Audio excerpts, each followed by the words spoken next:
Welcome back. Hello and welcome back. I just want to say that I know you were all in your breakout sessions, and I think the breakout sessions kind of ended abruptly. And I think it just further goes to prove that, okay, this virtual stuff, sorry, it sucks. We need to do this in person. So let's all get this stuff straightened out and meet again in person and just, you know, do it a better way, because after all, I miss all you people as well. So, all right, Greg, go ahead, take it away, would you?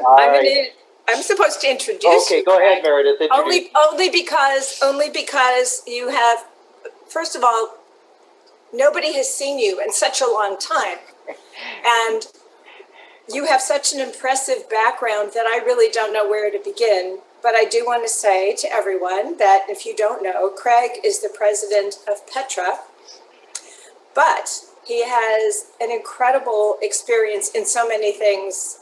I'm going to read them. He has a strong background in healthcare development, particularly real estate for hospitals and outpatient facilities. Craig has served on the advisory board to the director of the National Institutes of Health. He's past chair of the board of the American Heart Association, and currently he serves on the American Board of Internal Medicine. You should have been a doctor. I think that Craig also, you worked with WHO, if I'm not mistaken, at one point. Yeah, I held an undersecretariat in chronic diseases for a short period of time with the World Health Organization. So a couple of years in Geneva was fun. There you have it. And so we are welcoming back Craig Beam, who is going to lead and moderate our panel, which is the capital planning in the midst of a pandemic. Take it away, Craig. Thanks, Meredith. So we really do have an outstanding panel here. I'm going to do a brief institutional introduction, then ask each of the panel members to introduce themselves briefly, and then we'll come back around with some questions for each of the panelists. And just like we did with Mark, if you can type in questions or chat things, Meredith and Scott will curate those, and we'll try to leave some time for those. So I want to start with Mark Larrett. I would have first met Mark when he was at UCI, which was the smallest of the medical schools and campuses within the UC system. He took a major leap a couple of decades ago and went to UC San Francisco, which is the largest of the institutions within the UC system. It's now a multi-located campus. You can think of Mission Bay, which is all relatively new, Zion, which comes into play as helping them create an empty chair for the Parnassus campus. The institution was founded at Parnassus in 1898, so more than 100 years ago. The San Francisco mayor, Aldo Sutro, donated the land, probably because it was a good tax write-off and not usable for anything else. If any of you have been to Parnassus, it's on the side of a hill, and it was on the outskirts of town at the time. Played a huge role, ironically, in the 1906 earthquake, because it was outside of town, it didn't burn down, and was accessible to folks in the community.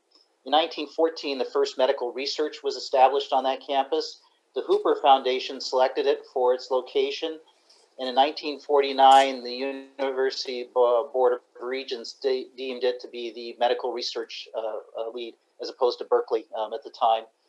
And last year, this is astounding, Mark, $650 million in NIH grants, far exceeding anything else in the state of California. So just gives you an idea of the breadth and scope of that institution, what a jewel it is.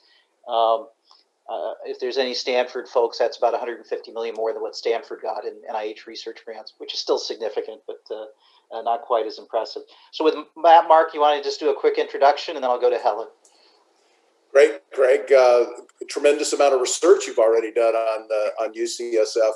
Yeah, I'm a healthcare administrator by trade, if you will. I started my career at UCLA, went on to UCI, where I was the CEO for 5 years, and the last 20 at UCSF. And it's been a exciting, bumpy ride, but always very rewarding. And I'm glad we're talking about the topics at hand today, because these major capital projects have a profound influence on the organization and obviously our ability to afford them. So I'm a veteran of one new hospital. We built our new hospital at Mission Bay. It opened in 2015, and Now we're embarking on a second one. Thanks, Greg. Next is Helen McPhee.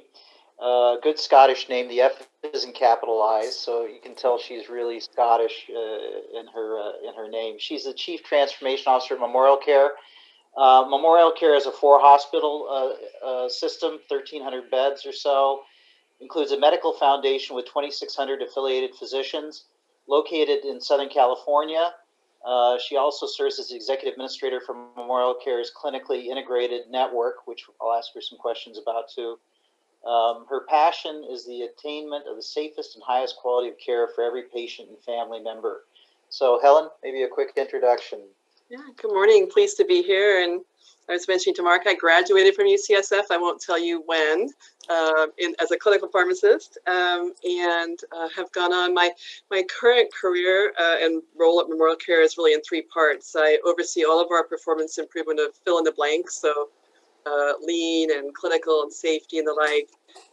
1/3 about strategic planning, so for all kinds of strategy, and then 1/3 what I call affectionately gnarly projects, so the things that get turfed to me. So clinically integrated network is one of those, but actually most recently I've been serving as our incident commander for COVID, so I can certainly answer some questions about that experience for the last year.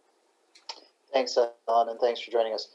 Bill, I've probably known the longest. We go back into Lutheran Hospital Society days, which takes us back into the 80s. And he has certainly had a long and distinguished career as well through the Southern California community. He's currently the COO of Kaiser Permanente of Southern California. I would say, ironically, when I started in healthcare, most systems like a Memorial Care would tell me, we don't really compete with Kaiser. And today people say, how do we compete with Kaiser? So it's been a big change in just the past 20, 25 years of how Kaiser is viewed. Kaiser now has 12.4 million members, most of whom are here in California. Bill, I don't know how it breaks out California and the rocks, but I'm guessing that more than 2/3 are California. Oh, be careful, Craig. They're not rocks anymore. Oh, okay. Right? They're markets. I'm dating myself. Okay. 39 hospitals, 715 medical office buildings, 23,000 physicians, 63,000 nurses, and that doesn't count all the other clinical support people that fall under them. And 2019, they had over $84 billion in revenue, which has doubled in the last 10 years. Bill, a little introduction, and we'll get back to how you manage all that stuff. Well, it's great to be part of this, Craig, and always special when I can reunite with a longtime friend and colleague, Mark Larrick. So excited to be part of the panel this morning. And yeah, they're as big as Kaiser Permanente is. We have developed and designed our organization model in partnership with Permanente Medical Group to bring healthcare local. And so through the structure of our service areas and our leadership, we have a fairly flat organization that's able to bring the triple aim to our customers and our members. And it's exciting to be part of this, and we'll have a chance to answer some questions and dialogue going forward. So thanks, Craig. Thanks, Bill. So Mark, I'm going to start with you. You probably have the largest public works project on the books, not to be accomplished in a year or two, but over a long period of time. And Mark's prepared a few slides to share that project with us. So I'm going to let you launch us off here, Mark. Well, great, Craig, and I just want to acknowledge Bill Caswell, who I'm really glad to know he's COO of Kaiser, because my mother, who's 95, is a Kaiser member in Southern California, and she always says to me, "Thank God for Kaiser." I said, "Mom, that's like fingernails on a chalkboard to me." But I always know who to call if she has any service issues. I haven't had to call yet, but someday that might happen. You know, we at UCSF, like a lot of institutions with the history that you talked about, Craig, have a lot of old buildings. And that's been our big challenge at Parnassus Heights. That was our original campus. And we have buildings that go way back, including hospital facilities that our main hospital, Moffitt Hospital, dates back to 1955. No air conditioning in many of the units, bathrooms down the hall, no concept of electronic medical record, any of that. So that building has seismic issues, but it's really mostly functionally obsolescent. So we began planning just a couple years ago, as you can see, to replace that hospital. And to me, the amazing thing is with a 2030 timetable of opening, you basically have to be doing your programming now and be into hardcore design in the next 2 years, which has been pretty amazing for me, just the amount of work you have to do so early on. Here's kind of just a stacking diagram, our Long and Moffat hospitals that are connected. Long Hospital will continue to be used. It was built in the 70s. Moffat over here, and then we're talking about this new hospital, considerably bigger and considerably taller, which has not escaped the notice of our neighbors. We're doing the usual things, lots of user groups, and getting everybody engaged. We've selected our architects. HDR is the architect of the record. Herzog and Demiron are the architects of the design architects based out in Switzerland. And then the group listed here. And frankly, when I looked at all the sponsors of this program, I think we've used every one of the organizations who are sponsoring this. So thank you all. We're in the early concept design here, but trying to find something that works, that links us to this community that we're in, Mount Sutro, Golden Gate Park, links to the academic enterprise that we have, and is also the next design for the next decades. Lots of the usual things, again, that I know all of you know. And this is some pictures within our garage where we have taken over spaces to do room mock-ups, and we're already having people down taking a look at those. I mentioned the community. That's a big part of what we're dealing with. We're doing our EIR now just for the expansion at Parnassus Heights, adding a space, which in the 1970s, the regents, at the urging of the neighborhood, passed a limitation on the total square feet we could have at Parnassus. We're trying to make a change to that. That EIR will go to the regents in the early part of next year, and then shortly thereafter, after we have a design, we'll be bringing that to the regents as well. And like any big project, we expect a fair amount of pushback from the community, but it's really at that moment in time where we're unable to, without decent facilities, carry out the tertiary quaternary care mission that we have, the service mission to the community, meet the needs of all the people who rely on us without modernizing our facilities. And so that's, Craig, what we're taking on. It looks like early estimates about a $3.8 billion project. So I do want to make sure that there's an opportunity for everybody who wants to contribute to that project to be able to do so. And I know Bill, he's ready to make a gift early on to get this Seven figures, no doubt. So actually, that leads me to my first question: is how are you going to pay for this? Philanthropy will obviously be a big, and I think you've already gotten a major lead gift, haven't you, Mark? We have, we're very blessed to be in a community that's incredibly generous and a large amount of capability. So we already started with a $500 million gift from the Helen Diller Family Foundation to get this started, and we'll probably look to raise another 500 million, go out and borrow $2.5 billion, and use cash and other current assets to make up the delta. Since you're part of the UC system and you're subject to the Board of Regents, how do they look at these kind of expenditures from a portfolio standpoint? I know you really don't get any money from the regents, so is it still an influence in how you're able to fund these projects? Yeah, they are, Craig. First of all, they're very sensitive to what are we doing with the community. So they want to know that we're being good neighbors to our community. And I mentioned that there are some who are concerned about the scale of what we're building, but by and large, most members of the community are quite excited about this and supportive. UCSF Medical Center is part of a pooled credit with the other UC medical centers at Davis, Irvine, Los Angeles, and San Diego. So we have to meet all the appropriate S&P and Moody's rating scores to be able to go to the market. Regents are always concerned about that.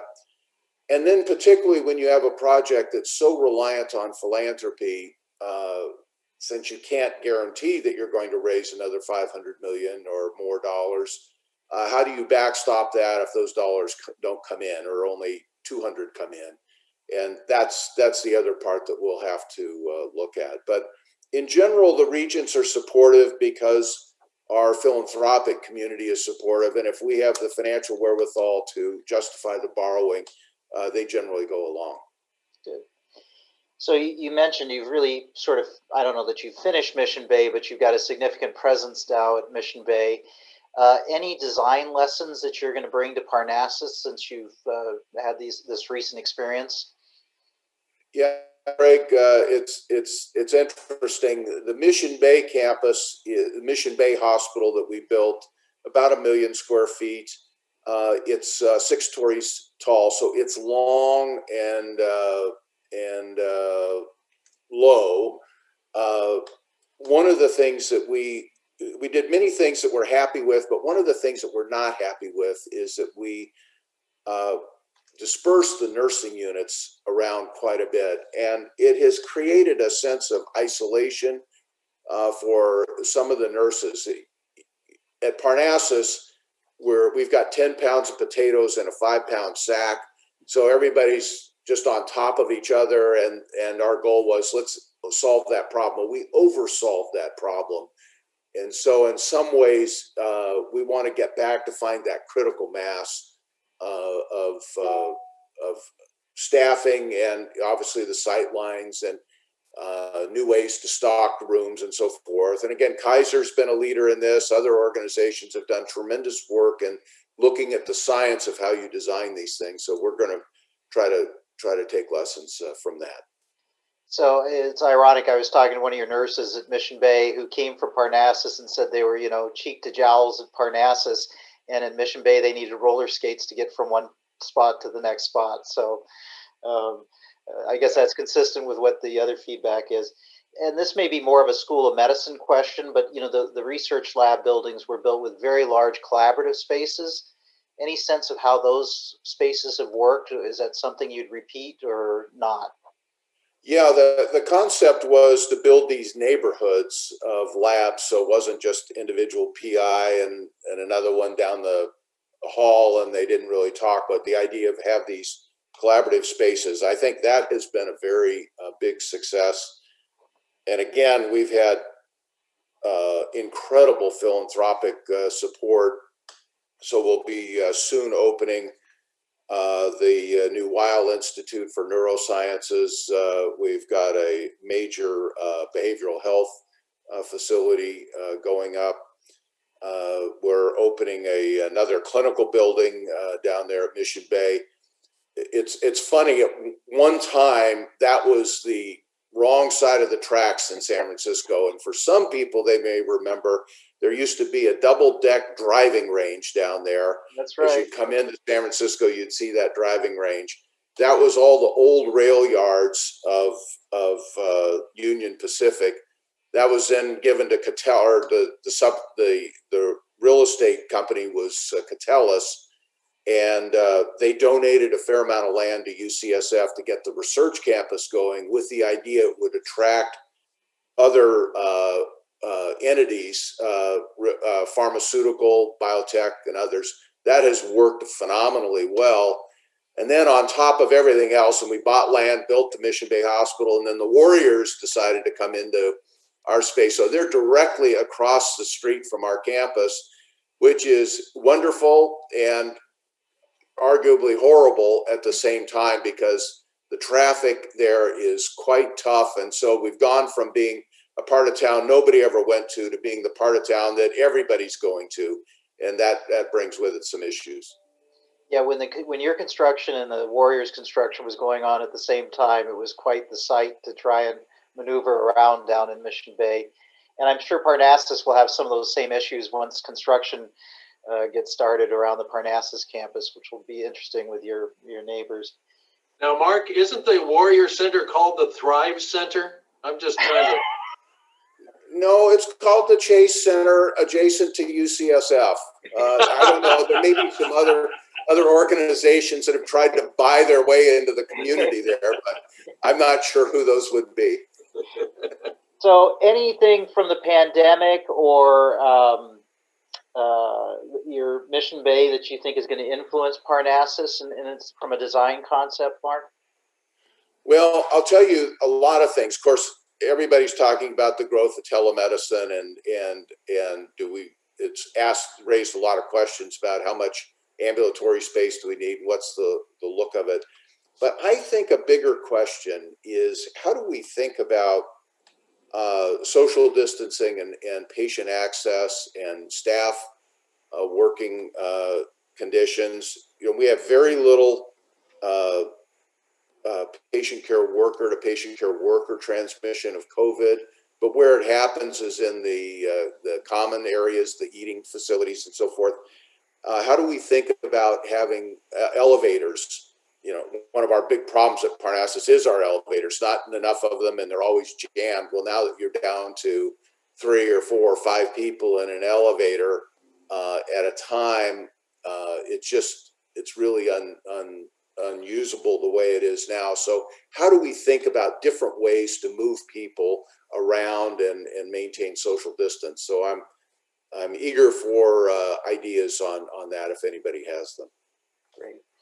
Let's move to Helen now. So Helen, as she mentioned, she was absolutely boots on the ground for COVID, and I'm sure she has a bunch of learnings. You know, Mark comes from a large academic medical center. You're dealing essentially with 4 community hospitals. So maybe just share some of the experiences you had in dealing with COVID and leading the charge around that topic, Helen. Sure. So we, can't really encapsulate really what's been 8 or 9 months into a few minutes, but I think we saw it coming. We work as a system and with systemness, so we were studying it, going, there's something going on, it's probably coming our way. So we actually started getting ready in January. So by the time we got to March, we're like, okay, then we were still convincing a few people it was real, but for the most part, we knew it was coming. And so we went right into what's called an incident command system. I called it a disaster early before everybody else argued about it, and just really went down a work stream approach where I think it's been really very effective. So we basically took our usual, hierarchy of how we lead memorial care, and really the COVID command center was the hub, and all of our executives served on it as well as work stream leads. And so we had work streams for facilities, design, social distancing, those kinds of things, all of the PPE, personal protective equipment, planning. We even had one for TLC, tender loving care, for our team members and our doctors, one for communications and the like. And so I won't say we were completely ready, because I think it took all of us by surprise how unprepared really in the US we were for something of this magnitude. But I think it really did help. Back then we were meeting, we call it the 0700, the 0930, the 12 o'clock, the 1700, triaging all the incoming issues and communicating as fast as possible. And really sort of I don't know, it's like a boots on the ground approach. So that I think has been the way that we approached it. When California went into, if you will, more lockdown, and when the U.S. Surgeon General came out and said stop doing elective surgeries, we immediately, acceded to that and stopped doing them. And so the impact, of course, has been huge. And in a way, it allowed us to deal with this crisis. So financially, it hasn't been that great, of course. But I think in terms of where we are, we took February, March to really get ready and answer all the questions and the like.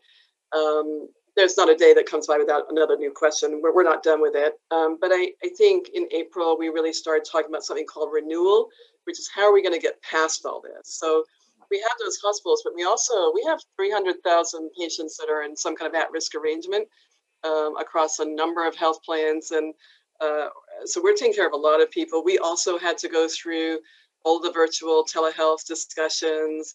We shut down a lot of primary care clinics or consolidated them. We had to put up tents in parking lots to deal with, triaging patients. We call it our purple, orange, green system, which are our brand colors. But, if you're purple, you've got COVID. If you're orange, we're not sure. And if you're green, you look like you're good to go. So just so many decisions that it took to keep sanity and our staff and physicians feeling safe. So I think overall, the jury says, at least among our folks, that we did a good job. And now we're really into this renewal period of continuing to focus on making sure that the community knows that we're here and we're safe, that it's okay to come in for care. I'll talk a little bit later about our experience with virtual health, but I think we're into what we're calling, it's really an ice age moment. We don't think it's ever going to go back to the way it was before. And we're really in this new normal that people talk about. So what does that look like for healthcare? So I'll stop there and go back to Craig. Well, thanks, Helen. And a couple of questions that came up to Mark Gamble in his opening address that you probably have some perspective on is the flu season going to lead us into another hot mess, or and are you expecting that? There's two answers for that. In the Southern Hemisphere, it hasn't yet, although it's variable by geography. So it's possible that if we're all wearing masks and washing our hands and social distancing, you can't catch COVID. You also can't catch the flu.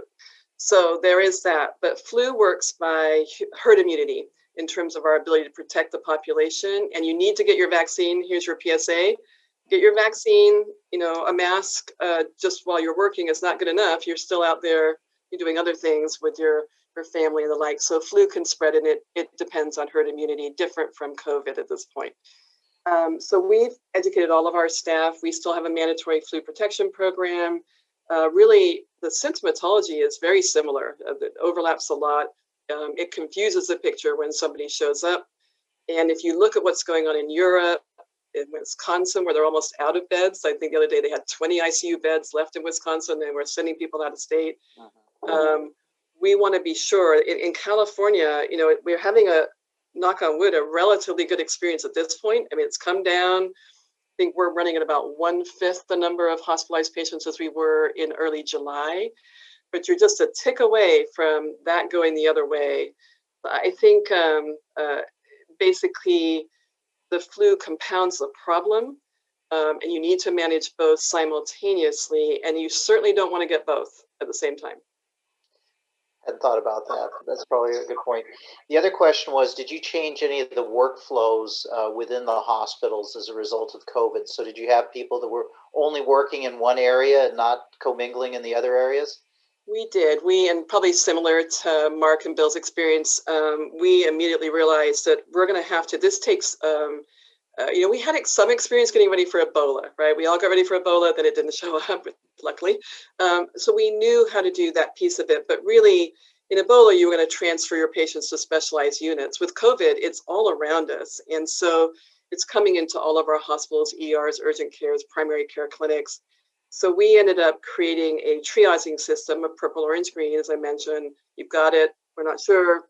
You look clean, kind of thing. And then we've created COVID units or purple units where we, special negative pressure, only certain people go in, enhanced PPE, and special training for those people. And one of our key, we had all these sort of guiding principles. The very first one was keep our physicians and our staff safe so that we can keep our patients safe. And we use that in every decision. So if you want to make sure that your physicians and staff are safe, you're going to do everything you can to prevent them from getting this disease so they can be here to take care of the people who have it and all the people who don't. So we segmented off, we worked within our existing buildings, hard to do, right? Really what Mark said, it's like you're kind of jerry-rigging in the moment going, all right, this looks like the right unit where we can put a special COVID unit. And then we have over time graduated more to what we call purple rooms, whereas we have less and less patients right now, or fewer patients. We are able to move to more of a purple room with a door where we've got negative pressure, but we're a tick away if we had to from just going back to the other system. So I would say we've gained competency in this, and we're much more fluid in the workflow than we were in February. We know how to do it, and tip sheets galore at this point. handle every possible scenario in all these buildings that were built from 1930 to 10 years ago, kind of thing. So it's last year in some of our medical clinics. So Helen, I'm going to switch a little bit. So you've been terrific on sort of the ops side, but you also have strategy as part of your portfolio. And of course, having grown up around here, I think of Long Beach as your flagship, but you have other hospitals out there as well. So maybe just a little bit of where you are as a system in terms of seismic compliance and what you're thinking around that topic. Yeah, so it's interesting. I did my second year residency at Long Beach, and the rest of the system would sort of not like the word flagship, because really we've grown a lot since then. It's true, right? We have Long Beach, we have Orange County, and we have this whole medical foundation with all these, sites of care, about 200 sites of care now. And I think the thing with oh, sorry, I lost my train of thought. You wanted to know about seismic. Are you going to? Oh, yeah. Okay. Yeah. That's right. For seismic, I think the thing there is that we, as you know, in California, most of you, there was a 2-year bill that ended up not getting attended to. So it's now going to be introduced again next year. We have some work to do, mostly at Long Beach, just given the age and the location, kind of how that tower is set up. So we were hoping, as that bill goes forward, if it allows us to really think more thoughtfully about, look, here's what you need to do for the first 72 hours after an earthquake. And your real plan is to get patients out of the earthquake zone, not keep them in the earthquake zone, right? So you want to be able to stabilize and move and transfer appropriately to patient need and do it safely. So we're still advocating for some sensical seismic compliance. We have put aside a boatload of money in our capital planning, which really could be used for better things if we need to do it. So I don't know if that answers your question. I wanted to go back to something Mark said, which is I really think that one of our services that I get to work with is lean. I really think that using lean thinking married up with construction and architectural science is really key. We can design the most beautiful looking thing, but if we don't really think about how it's going to work and how it's going to work from an infection control point of view, especially given COVID, this is COVID-19. What is COVID 20, 21, 22? This virus has a history and a set of viruses. So we're going to have to really think through as we, and I think rethink our seismic plans. But I just want to bring in, there's still some advocacy to do around changing some of that so that it makes more sense for how we spend our valuable resources, which are less this year, given COVID financials. Now, Helen, and we've got a whole panel on telemedicine and home care coming up, but you've had some experience, and you shared with me sort of some trending experiences, sort of running counter to what everybody's presuming. So if you can share that, that'd be great.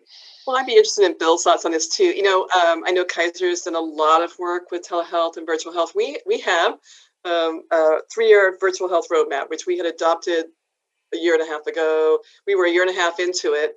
And all of a sudden, we finished off the last year and a half in a month, right? So we got it all done, as many people have said, and basically went to, at least for primary care and ambulatory care, to mostly online. So we consolidated our clinics to be safe so that people who needed to come in could, and for urgent care. Otherwise, everything went, and as soon as some of the laws relaxed and some of the HIPAA concerns with Zoom and those kind of things, we were able to move everything over. I think in March, April, we were running on average, depends on the service, but around 65 to 80% online. So obviously the reverse for primary care, not.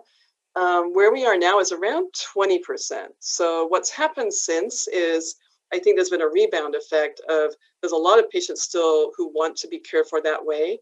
15% of our urgent cares are online now, that kind of thing. And I would say a couple of things.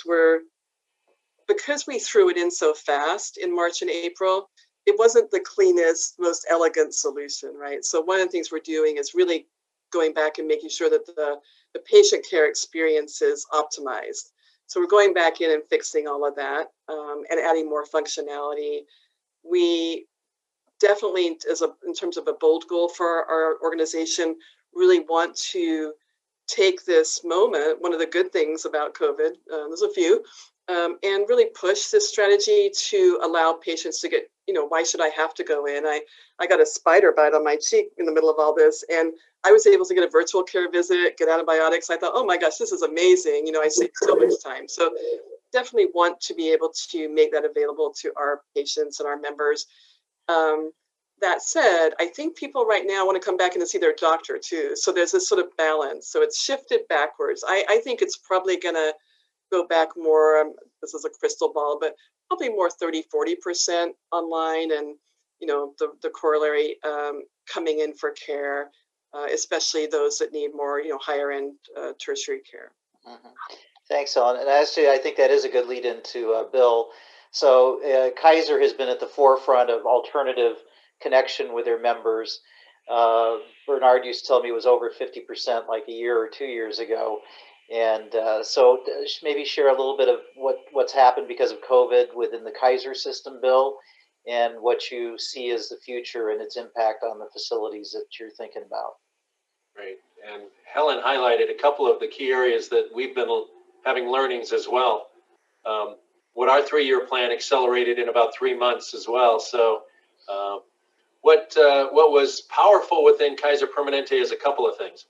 One, that we were able to create a virtual ecosystem that brought touches all the way from e-visits, all the way to virtual chats, to our telemedicine doctors and nurses from the ambulatory space, how they access target clinics, and the whole ambulatory element. Also got greatly deployed within our acute care setting and telemedicine in the ICU and other venues. And just as powerful, we're now up to about 30-40% of our home visits and deploying telemedicine, and over 50% of our mental health touches being telemedicine. So it's really covered the full continuum of care and how we're delivering care. Again, I think a lot of learnings, and Helen was right, the pendulum swung probably in April and May. We've had 90% of our adult primary care visits done virtually. Now we're down to still a significant number, 50, and our goal is to try to see if there's a balance somewhere in the 50% range. And so we now have all of the analytic rigor, and we're looking for the social science and the other medical informatics to understand right care, right place, right time in patient and member behavior. And that clearly there are those that have every reason to go onto their iPhone and get the care they need, or whenever that episode, but it varies by segment, it varies by clinical event.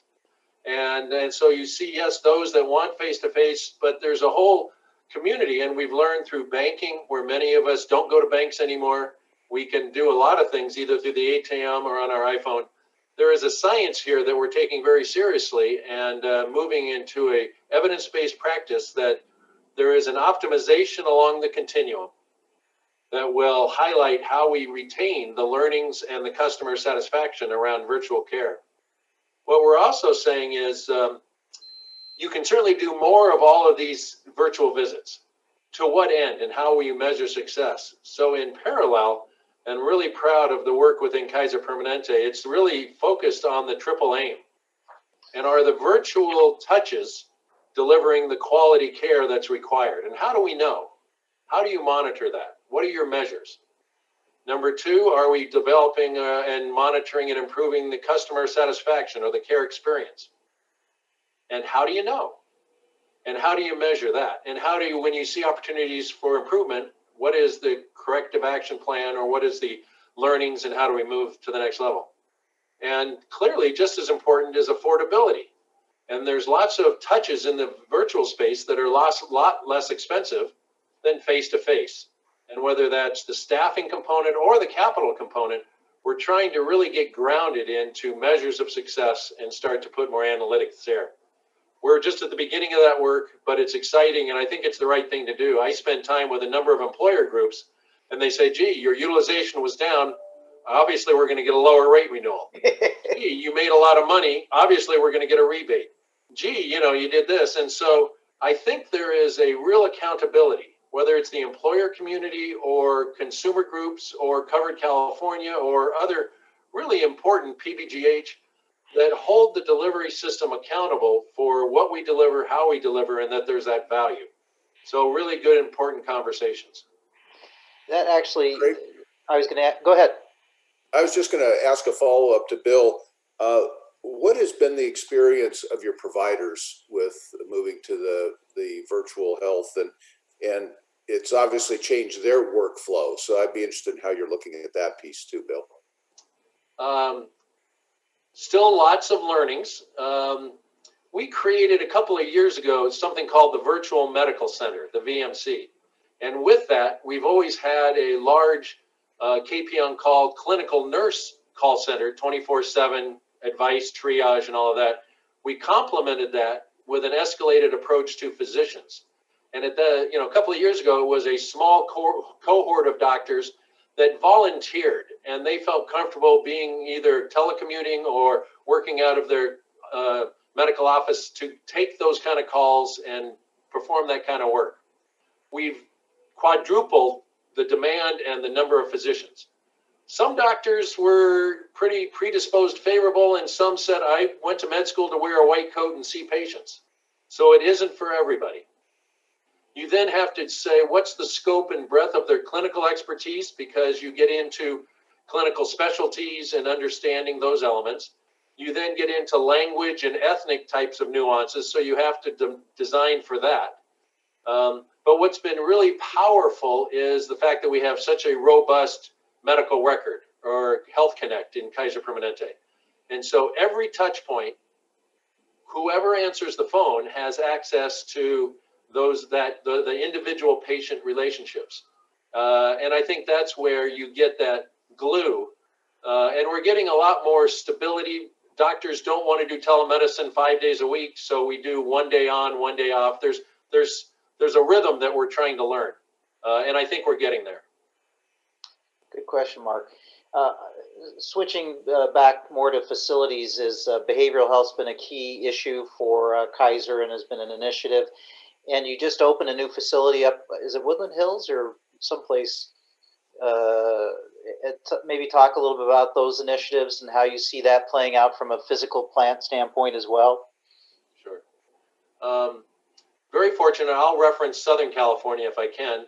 We've had for many years a capital budget upwards of 1.3 to 1.5 billion a year. Foresight of leaders 10, 12 years ago, all except for one tower in West LA, all have met 2030 seismic requirements in the acute care setting. And so that investment has really developed quality facilities that are both safe for our patients and optimize care experience and optimize the flow of patients and nurses and care transfer and relationships from the emergency room to the operating room and discharge planning and all that. So very, very fortunate. Over a period of time, we were actually retrofitting or building a new hospital every year over the last 12, 13 years. So a lot of experience, and we have template facilities that already signed off for with OSHPD. So we think we've got it pretty well designed, and then we learn something and we realize we need to improve. And so it is a continuous learning process. It also has been a time of innovation. About 6, 7 years ago, we had an international competition on designing the hospital of the future. And that was very exciting, and we embraced that and incorporated that into future design. And about that, maybe it was 7, 8 years ago. And then about 4 or 5 years ago, we did a similar competition around reimagining ambulatory design, RAD or RAD.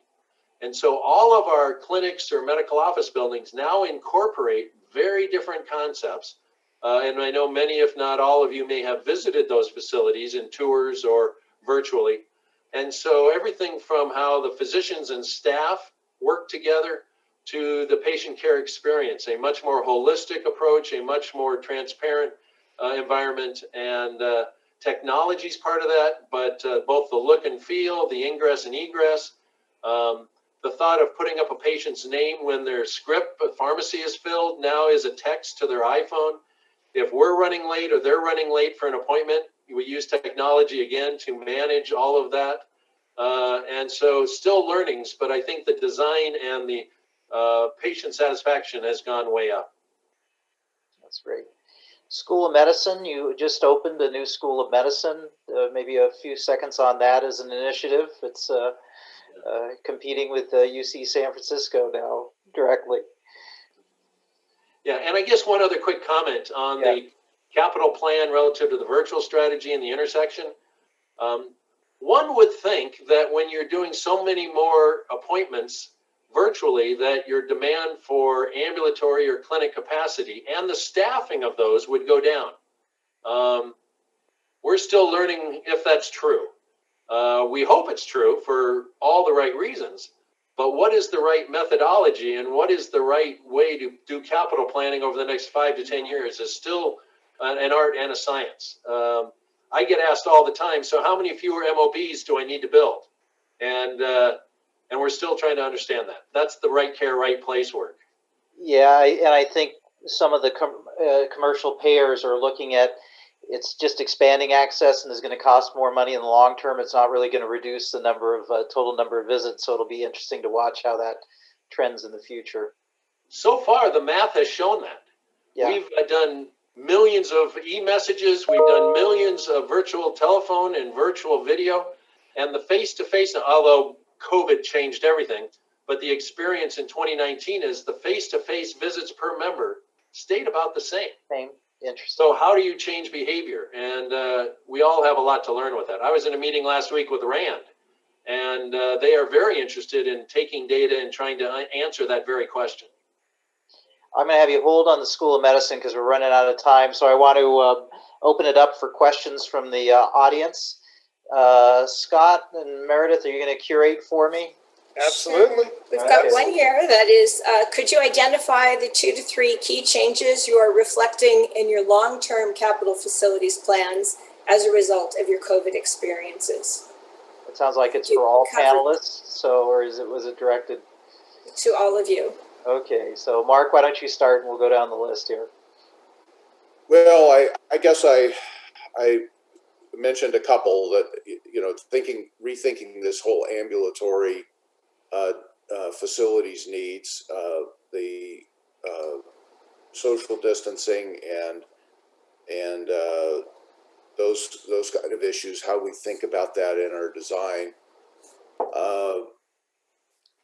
And I guess just in general, how do we start thinking more about in-home services? And one question that I'd love, maybe we don't have time today, but I'd love to hear Bill's thoughts about how much Kaiser is moving toward hospital at home, not just outpatient, not just clinic, but doing more in those facilities. And that would, in the home environment, which would really could have a profound impact on our facility design and utilization.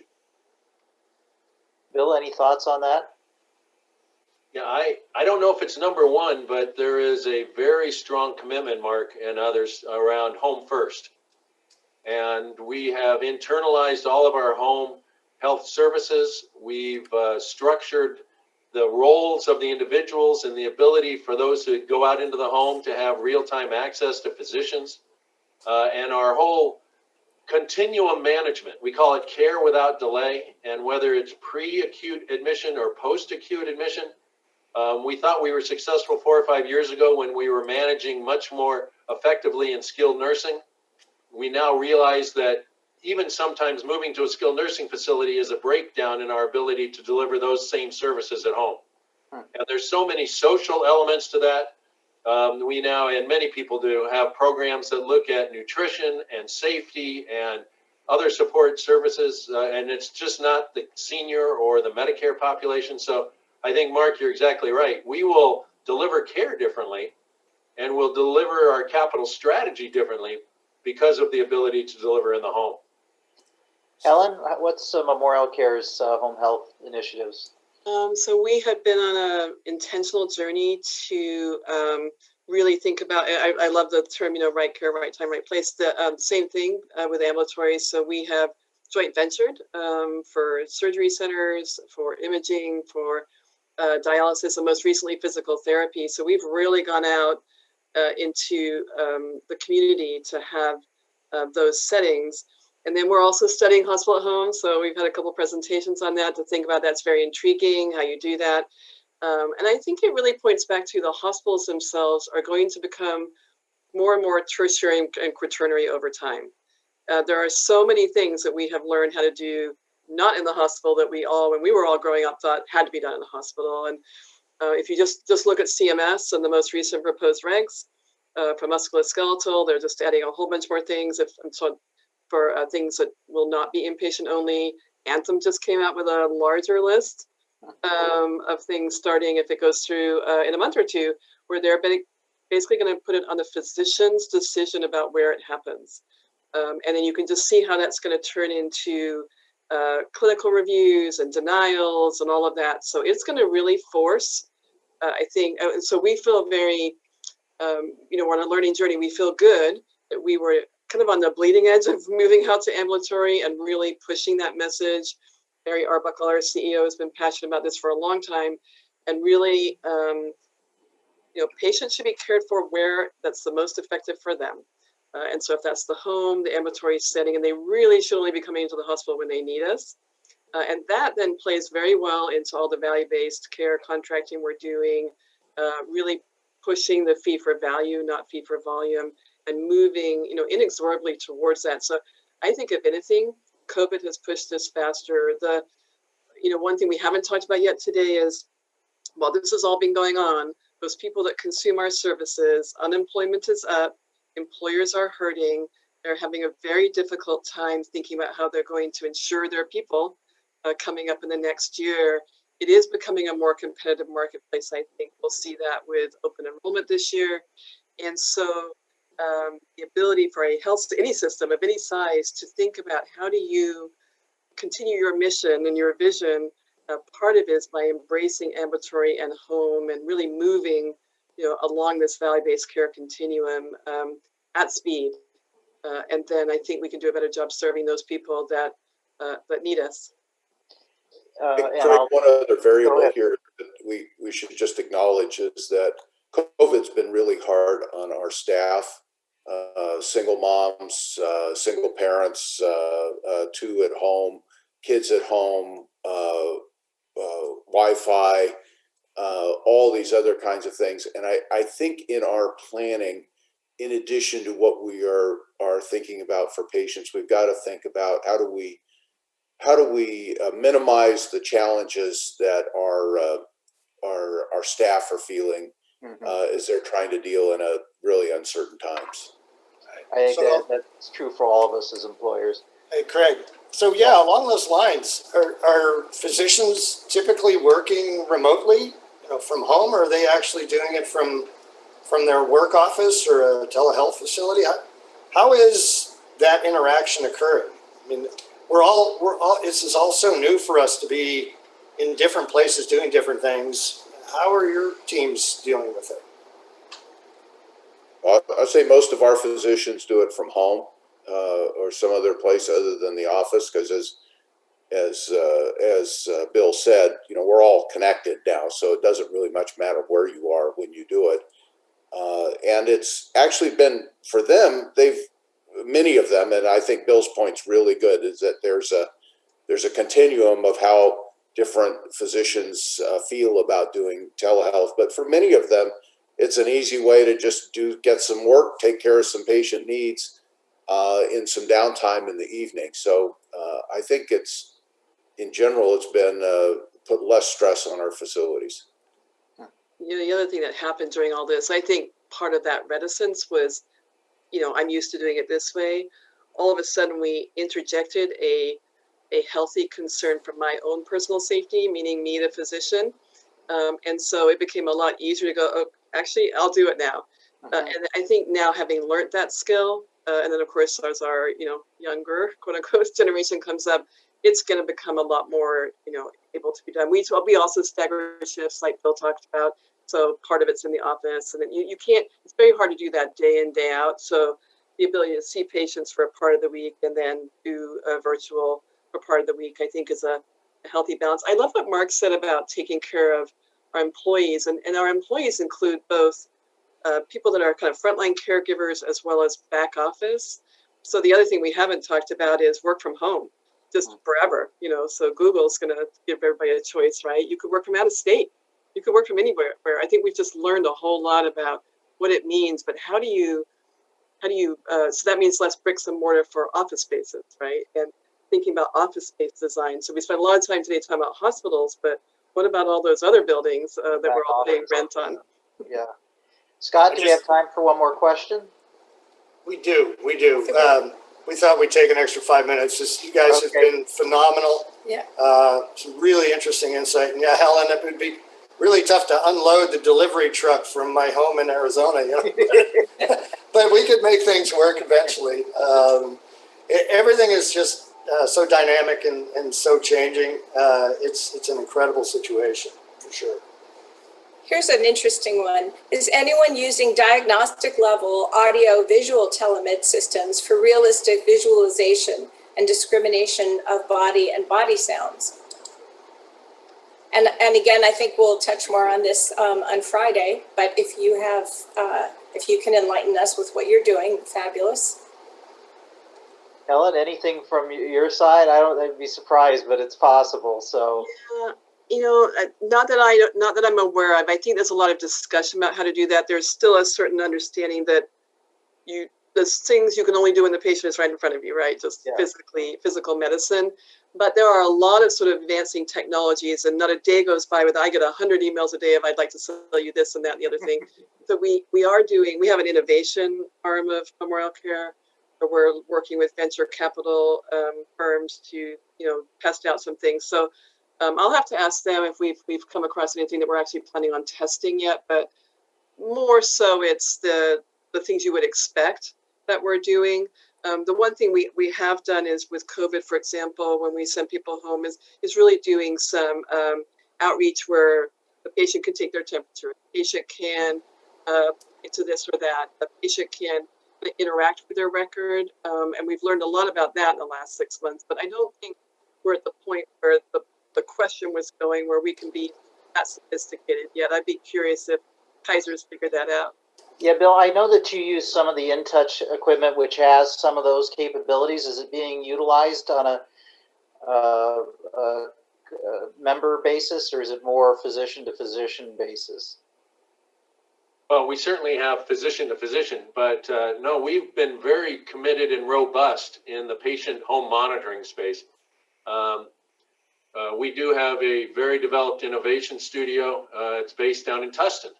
And in fact, about 2 weeks ago, we had a Shark Tank type exercise where all our med centers put together proposals for funding for innovative concepts. And 4 of the 13 had to do with home monitoring.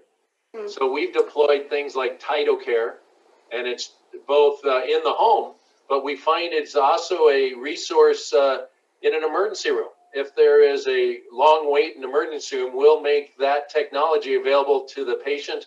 They can go into a safe, secure setting and engage with a physician, do their vitals, and have that kind of dialogue and perhaps avoid an extended emergency room visit.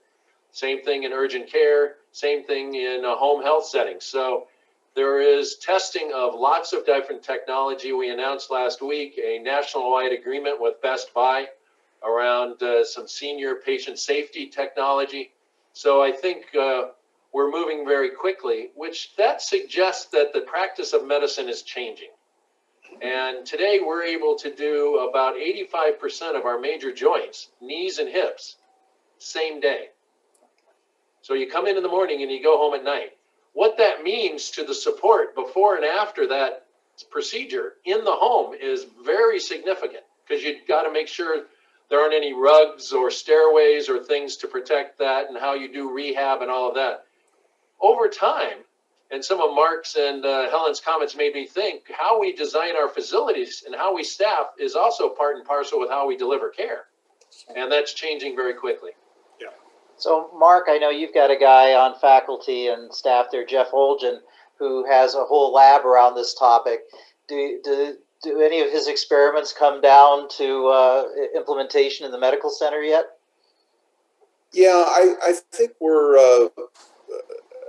I guess I would say we're doing a lot of experiments in this space, but I think this is an evolving area, and obviously we're all very cautious in healthcare about making sure when we bring out something new that it's going to work and it's reliable. So I think the kinds of things that Bill and Helen are talking about, the innovation work that's happening is going to, that may be a big story in healthcare delivery change in the next decade. I was at Cleveland Clinic a year ago, and they had developed some tools for telemedicine for Parkinson's patients. And one of the key things is to be able to measure how much a patient, how much shaking a patient, what the tremors are. And they'd actually developed a pen that could actually do that and provide real-time feedback rather than having somebody sit there and observe, so forth. So I think this is going to be a revolution in healthcare. So along those lines, I think one of the questions is obviously, the convenience factor. And will that end up resulting in a cost benefit for health services? By reducing trips, by shortening the amount of time that it takes to interact with your physician or things like that. Is that a potential or a possibility? Maybe smaller parking structures, Scott. But go ahead. I think that's a great question for the health plans too, right? So a lot of us, we've been really looking at how we, waiving copays, doing all kinds of things to help our patients through this difficult time. A lot of it comes back to how that translates through the health plan itself, who is then managing that. So we've been working on a number of partnerships with some big plans around our area where we're co-producing and redesigning that health plan space and the benefit structure and benefit design. Because really, if people are not incented to take advantage of some of these virtual care things, it's a different discussion. So I think that's also another revolution that's happening. One of the things that I was working on right before COVID hit was we just put out with IHI, Institute for Healthcare Improvement, this $1 billion of waste paper. I don't know if you guys have seen it, but it was pretty, I thought it was pretty good.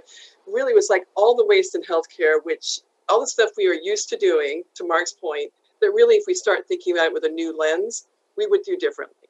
So virtual health is one, behavioral health, lean and room design. Anyway, as you fast forward now to where we are, again, COVID has had many terrible things about it. But the silver lining, if you look for the silver lining, glass half full thing, is it's taught. Oh, I lost Helen. So, Scott, maybe are you going to come We back? are hoping to get you back in about 10 seconds.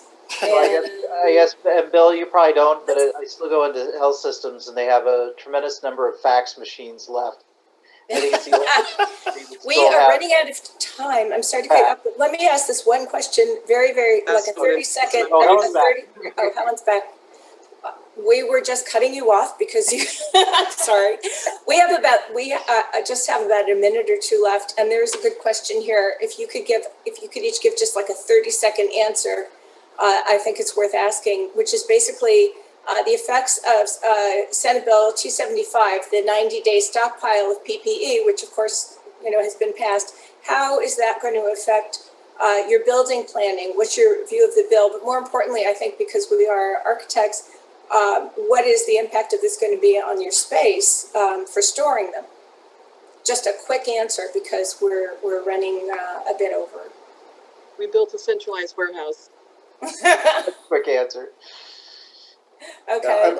I'm hoping we can actually rely more on the manufacturers to hold a virtual supply for us. Because one of the things we learned with the stockpiles is that these supplies had been expired, and I know one of the proposals at the national level is to have the national stockpile managed by 3M or others where they can actually do that work. But one way or another, we'll figure out how to have the warehousing space to support what we're required to have. Yeah, Bill, I think Mark's right. We've all learned a lot about our supply chain philosophy. It used to be on demand, and we would staff as little as possible, and that got us in trouble. And so I think there are resources, particularly PPE. that are critical, and we will, we've got a number of options within Kaiser Permanente, but we will be much more local in how we staff and supply those resources and control our own destiny. Gotcha. Excellent. Well, I'd We like are- to thank all the panelists. We're out of time. We could probably go on for another hour or so without even stretching all the questions that have piled up back here. But Mark, Helen, and Bill, terrific and great perspective to our audience here.